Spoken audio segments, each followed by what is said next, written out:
Yippee-yay! Hi guys, and welcome to part 16 of the New Vegas Mod Clinic. Now, in this video, the first mod I'm going to show you is actually one that I asked for. It's regarding the music Eddie plays when he goes into combat. You know that music, the really annoying one. Watch out! That! It's really cheesy and kind of annoying. Well, I kind of got the idea into my head that I wanted it to be changed. And whilst playing, I actually heard a recording of the music I wanted it to be. Hey, Eddie. Record this. Seriously, mate. Record it. This is what I want you to play when you go into combat. This!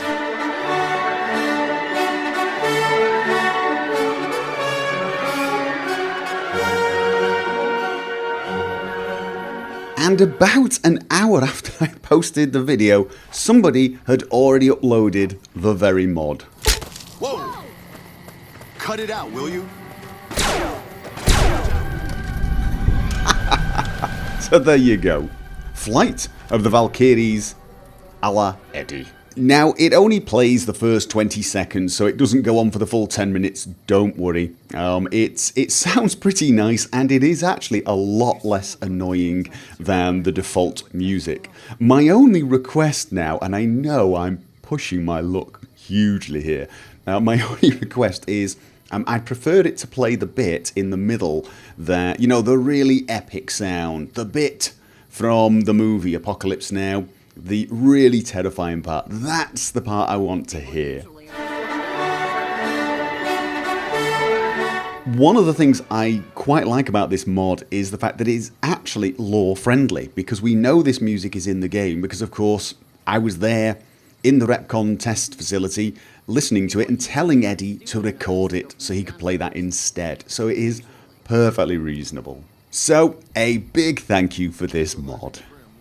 The next mod is 10 Shades of Awesome with wheels, and that mod is the Mobile Truck Base, and it is basically a mobile home, a home that you can take with you, within reason. Now, you will find this van in the Gibson scrapyard, but you will need 30 repair to be able to use it, and you need to buy it from Old Lady Gibson. It's not hugely expensive. 700 caps sounds about right. 700 caps, and you can barter it down. All right, then. So it is actually very cheap. Now, you are also going to need microfusion cells. You use microfusion cells to drive this thing around. Once inside, you will find a fully functional player home and a driver's seat with GPS. Oh, there is also a radio.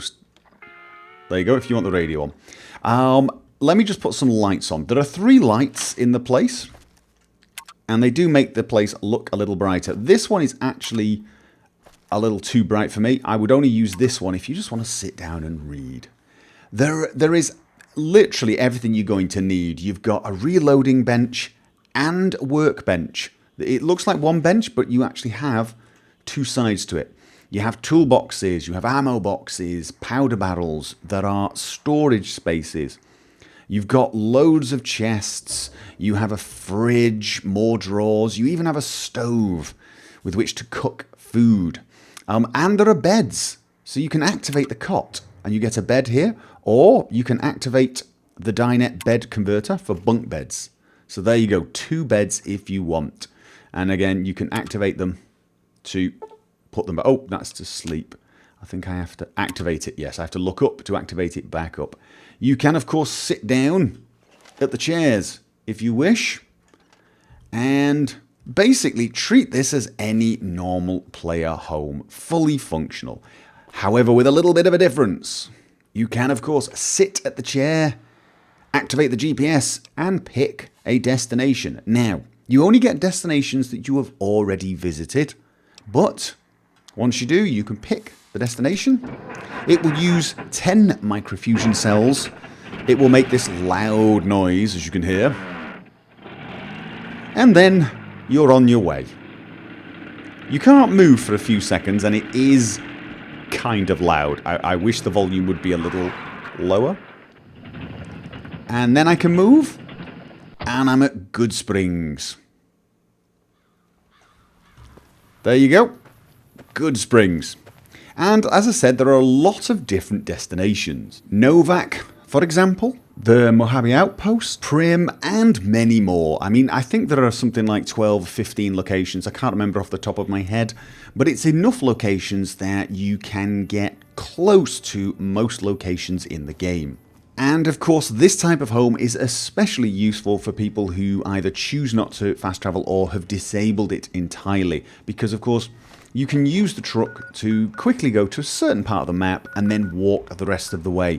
But also, you don't have to keep running back to the strip or to Novak, wherever your home is, to pick up stuff, to change stuff, to make new ammo and so on. It's always, well, it's usually within walking distance to go back to your van and do whatever you need to do.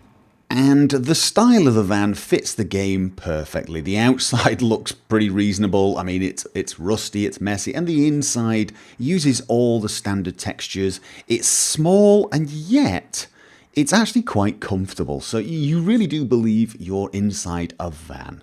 My only complaint with this mod, and it's not really a complaint, it's the only thing I feel I would like to see added, is something I saw in a mod I covered. In fact, the only other player home mod I have ever covered in a video, which was an overhaul of the Lucky 21 suite.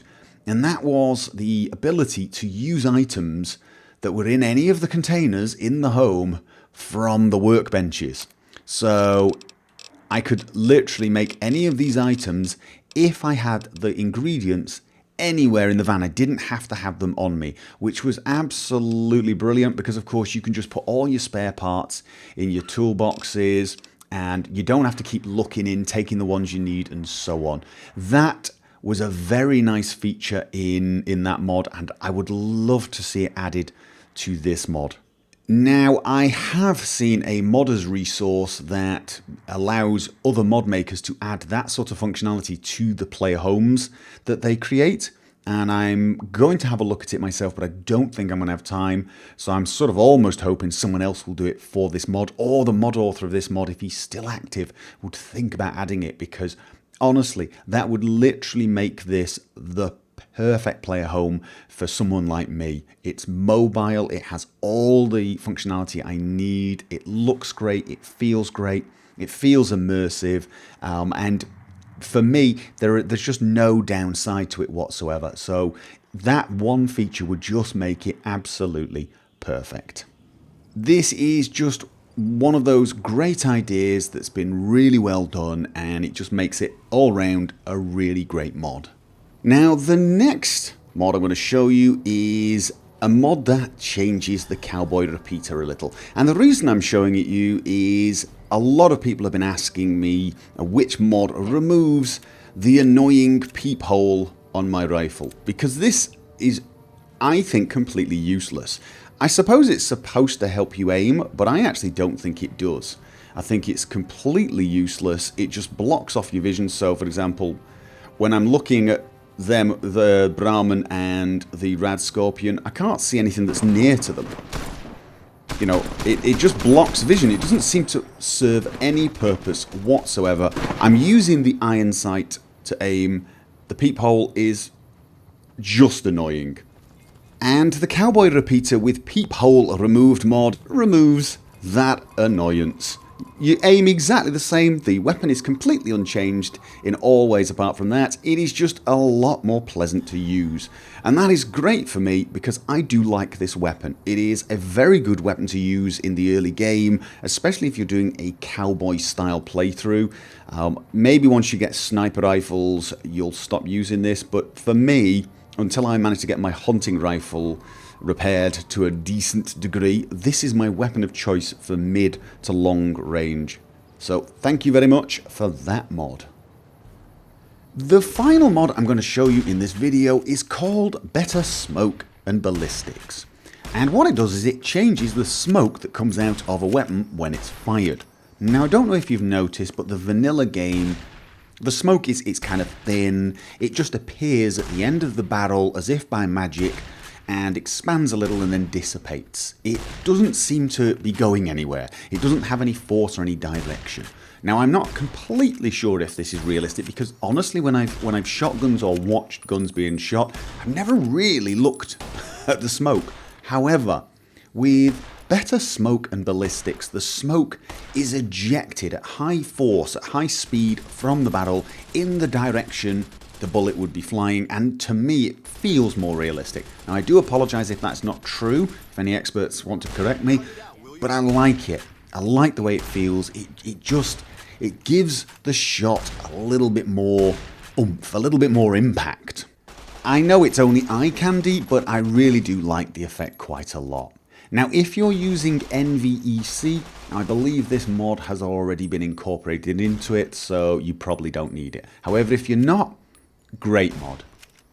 And that is about it for this video. I want to thank you guys for all the suggestions you've been sending me for mods that I should try out. I will try to start testing some of them out as soon as possible and cover as many of them as I can. So I do appreciate all the feedback I'm getting. Somebody has also asked whether or not I'm going to start including screenshots from you guys as I do on my Skyrim mod, and I can do that. If you want to post the screenshots, post them on the Fallout New Vegas mod clinic page. I've not uploaded the videos there anymore because I'm not sure there's any need. However, I do keep that page open. Post the screenshots there. There will be a link down below, and I will think about trying to add some screenshots to these videos. So I will see you guys next week for another Fallout New Vegas mod clinic, or if you decide to watch one of my other videos, I will see you there. And whichever video you decide to join me on, until then, as always, have fun.